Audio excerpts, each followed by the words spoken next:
वृष राशि आसंतु जानिबा वृष राशि आज दिनटी किभଳି रहइबो। दीर्घ दिन धरी चलीथिबा काम रे आज आपनकु सफल मिलिबो। पारिवारिक आनंद बढ़िबो। कोनोसी मनस्कामना जोटा कि आज आपनकर पूर्ण होबार संभावना रही। आज आपण कोनोसी मित्रं को सहायता मध्य करि पारंती। नुआ संपर्क रे टिके सावधान रहंतु। जदि आपण कोनोसी दूर स्थान को जाउचंती तेबे आपनकर यात्रा लाभ मिलिबो। स्वास्थ्य आपनकर साधारण रहिबो।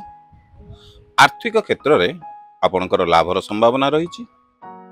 आपनक पई शुभ समय हैला 12:15 रु 1:45। शुभ रंग होउची धळा। समाधान होउची गो माता को घास खाइबा को दियंतु। मो चैनल को सब्सक्राइब करिवा को जम्मारू भूलिबेनी। जदि आपण ए वीडियो फेसबुक रे देखुचंती ताले आमो ए फेसबुक पेज को फॉलो करिवा को जम्मारू भूलिबेनी।